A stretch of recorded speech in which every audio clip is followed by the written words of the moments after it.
देखिए, सभी का ये प्रश्न होता है और ये सवाल भी होता है कि 56 भोग हम क्यों लगाते हैं? 56 भोग की जगह हम 57 भी लगा सकते हैं, 58 भी लगा सकते हैं या 54 भी लगा सकते हैं, पर हम 56 ही क्यों लगाते हैं, 55 क्यों नहीं लगाते हैं? तो आइए जानते हैं इसके पीछे क्या कारण है।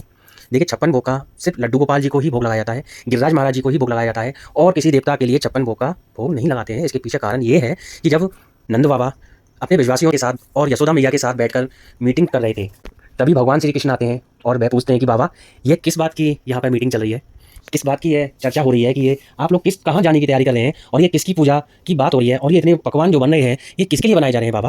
तो नंद बाबा ने बोला कि अरे लाला, ये हमारे जो देवता हैं इंद्र, हम उनकी पूजा हर साल करते हैं। हम जमींदार हैं। जमींदार कौन होता है? जो किसान होते हैं वो जमींदार होता है। तो हम लोग खेती बाड़ी करते हैं और हमें पानी की, जल की बहुत ज़रूरत होती है, आवश्यकता पड़ती है और इसलिए जो जल के देवता हैं वो है इंद्रदेव। अगर इंद्रदेव को हम नहीं पूजेंगे तो वे नाराज़ हो जाएंगे और वे वर्षा नहीं करेंगे और वर्षा नहीं होगी तो हमारे खेतों में पानी नहीं लगेगा और जब हमारे खेतों में पानी नहीं लगेगा तो फिर हम लोग अपना पेट कैसे पालेंगे? हम लोग अनाज, गेहूँ, जौ, बाजरा ये सब हमारे खाने के लिए और जो पशुओं के लिए खाने के लिए भोजन होगा वह हम भोजन नहीं प्राप्त कर पाएंगे। तो इसलिए हम इंद्रदेव की पूजा करते हैं। हर साल ये पूजा हम करते हैं इंद्र की और उसके बाद इंद्र खुश होकर हमें बारिश जल से हमारी पूर्ति करते हैं, हमें जल वर्षा करते हैं और हम लोग अपना पेट पालन करते हैं। बाबा की यह बात सुनकर भगवान श्री कृष्ण ने कहा कि बाबा, आप ये किसकी पूजा कर रहे हैं? एक साल पूजा करते हैं और 1 साल बाद आपको जल देता है। बाबा, मैं आज आपको एक ऐसे देवता की पूजा बताऊंगा जिसको आप पूजा करेंगे तुरंत आपको पानी मिलेगा। नंद बाबा कहते हैं, अरे लाला, तू क्या बाबरो है रोए? तू क्या पागल है वो जी? कौन सी कैसी बात कर रहे हो? और तू कह रहे हो कि हम इंद्र की पूजा छोड़ के तेरे का देवता की पूजा करें? तू क्या हमें मरवाएगा जी? इंद्र की अगर हमने पूजा ना करी तो जी हमें जल वर्षा ना देखो। हम लोग तो भैया जमींदार हैं और जी हमें कैसे फिर जल की हमें पूर्ति होगी? तो बाबा नंद बाबा की मना करते हैं कि लाला, हम तेरी बात में नहीं आएंगे, हम तो इंद्रदेव की ही पूजा करेंगे और उसी को हम पूजते आए, मनाते आए, तू जाने कौन सी नई बात कर रहा है। नंद बाबा की यह बात सुनकर भगवान श्री कृष्ण माता यशोदा से कहते हैं और ब्रजवासियों को समझाते हैं कि मैया, एक बार मेरे ऊपर विश्वास करिए और जो मैं आपको देवता बता रहा हूँ ये बहुत सच्चे देवता हैं। ये कलयुग में भी विराजमान रहते हैं, ये कलयुग के भी देवता हैं और ये इतने सीधे और सादे देवता हैं कि आप पूजा करते ही आपको तुरंत फल दे देंगे। तब मैया यशोदा ने भगवान श्री कृष्ण की बात को सुना और समझा। तब बाबा से कहा कि बाबा, नंद बाबा से कहा, ब्रजवासियों को भी समझाया कि जो लाला कह रहा है तो एक बार लाला की बात मान लो। क्या पता ये देवता ऐसा हो कि हमारी बात वो लाला अब सही कह रहे हो। वैसे भी लाला ने इतने इतने चमत्कार देखे हैं, कितने कितने राक्षस आए लाला को मारने के लिए और वो राक्षस अपने आप ही मारे तो कोई ना कोई चमत्कार है सके ना।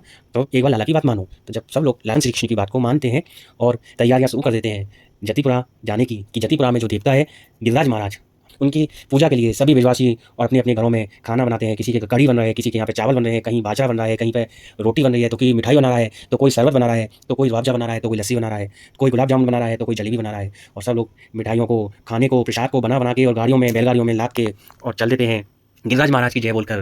गिरिराज महाराज के दर पर सब लोग गाते बजाते, नाचते कूदते पहुंच जाते हैं गिरिराज जतिपुरा में और गिरिराज महाराज की पूजा करने के लिए। जब गिरिराज महाराज की पूजा करने के लिए सब लोग पहुंचते हैं और पूजा करते हैं, तभी इंद्रदेव के पास नारद जी पहुंच जाते हैं और नारद जी कहते हैं कि अरे इंद्रदेव, तुम तो यहाँ बैठे हो, अब ब्रजवासी तुम्हें ना पूज रहे, अब तुम्हारी पूजा नहीं हो रही है, अब ब्रजवासी पूजा कर रहे हैं तो कोई और देवता की, और वो भी किसी एक छोटे से बालक, किसी बच्चे के कहने पर किसी पत्थर की पूजा कर रहे हैं, तुम्हें नहीं पूज रहे हैं वो। यह बात सुनकर इंद्र को बहुत क्रोध आ जाता है और वह गुस्सा हो जाता है। इंद्र जब जाके देखता है ब्रज में कि अरे हाँ, ये तो बात बिल्कुल सही है कि यहाँ पर तो जो ब्रजवासी हैं, जो नंद बाबा हैं, ये लोग तो मेरी पूजा करते थे और आज ये किसी पत्थर की पूजा कर रहे हैं, किसी बच्चे की बातों में आकर। ये बात देखकर इंद्र को बहुत क्रोध आता है। फिर इंद्र अपना प्रकोप शुरू कर देता है और इंद्र ने अपनी बारिश शुरू कर देता है। जब जैसी पूजा होती है और प्रसाद भोग लगाया जाता है गिरिराज महाराज को, तभी बारिश शुरू हो जाती है बहुत जोर से। तभी भगवान श्री कृष्ण कहते हैं इंद्र बाबा से कि देखा बाबा, मैंने आपसे कहा था कि मेरे जो देवता हैं जी गिरिराज बाबा, ये बहुत चमत्कारी हैं, ये पूजा करते ही आपको बारिश मिलेगी। और देखिए अभी हमने पूजा पूरी हुई भी नहीं है, भोग लगाया कि बारिश मिल गई आपको। अभी सभी ब्रजवासी नाचते हैं, गाते हैं और गिरिराज महाराज के जयकारे लगाते हैं जोर जोर से और कहते हैं जय जय गिरिराज महाराज की जय हो। क्या होता है कि सुबह से जब शाम हो जाती है पर बारिश तो बंद ही नहीं हो रही। अब बारिश बंद नहीं होती है, बारिश इतनी तेज होना शुरू हो जाती है कि जिसको हम बोलते हैं मूसलाधार बारिश। मूसलाधार यानी इतनी तेज पानी होता है कि बहुत ज़्यादा, और जो लगातार ही पड़ता रहता है। अब भगवान से नंद बाबा बोलते हैं कि लाला, ये तेरे देवता तो ठीक है, पानी तो पूजा करके बरसा दियो, पर तो बारिश बंद ही ना करी। अब इंद्र नाराज होगा, अब इंद्र को हम कैसे मनाएंगे? इंद्र तो नाराज हो गया है और इंद्र प्रकोप में आके वर्षा कर रहा है।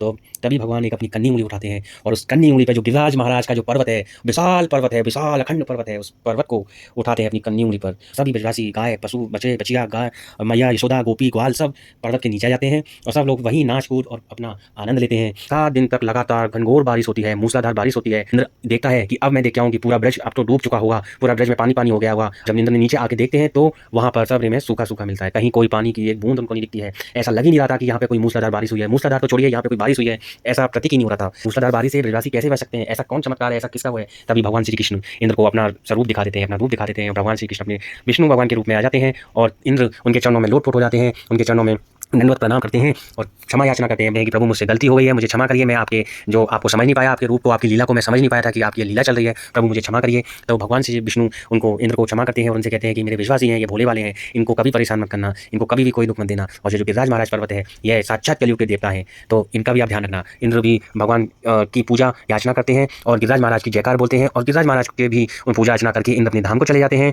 और सभी ब्रजवासी भरपूर आनंद और मस्ती के साथ में फिर गिरिराज महाराज की पूजा अर्चना करने के बाद नंदगांव वापस आ जाते हैं। और जब नंदगांव वापस आते हैं तो मैया को याद आता है अचानक कि अरे ये मुझसे क्या हो गया, मेरे तो लाला 7 दिन से भूखा है, मेरे लाला ने तो कुछ खाया ही नहीं, 7 दिन से मैंने तो कुछ ध्यान ही नहीं रखा। क्यों? क्योंकि 7 दिन से ना तो किसी ब्रजवासी ने कुछ खाया, ना ही नंद बाबा ने कुछ खाया, मैया यशोदा ने नहीं खाया, ग्वाल बाल पशु पक्षी गाय बछिया किसी ने कुछ नहीं खाया। 7 दिन तक सब गिरिराज महाराज की परिक्रमा में, गिरिराज महाराज के जयकारे में और गिरिराज महाराज की पूजा सेवा में ही लगे रहे। 7 दिन हो गए, किसी ने भी एक अन्न का दाना भी नहीं खाया, जल भी ग्रहण नहीं किया। तब मैया यशोदा को याद आता है कि मैंने तो ये क्या कर दिया, मुझसे तो बहुत बड़ी गलती हो गई और मेरा लाला तो भी छोटा है बहुत, मैं तो दिन में लाला को 8 बार भोग देती हूँ। क्यों?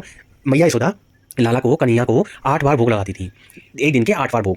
ठीक है, दिन में 8 बार भोग लगाए जाते हैं, बाल भोग, मंगल भोग, राज भोग, शयन भोग, आरती भोग। तो ये 8 प्रकार के भोग मैया देती थी। यानी 7 दिन के भोग एक ही दिन में लगा डाले। 8 का गुणा आप 7 से करेंगे तो ये 56 प्रकार के भोग बोले जाते हैं। गिरिराज महाराज के हम 56 भोग लगाते हैं। तो ये 56 भोग जब इसे शुरू हुए तो आप ये 56 भोग लगाइए। और ये गिरिराज महाराज के 56 भोग की कथा थी। तो सभी को राधे राधे।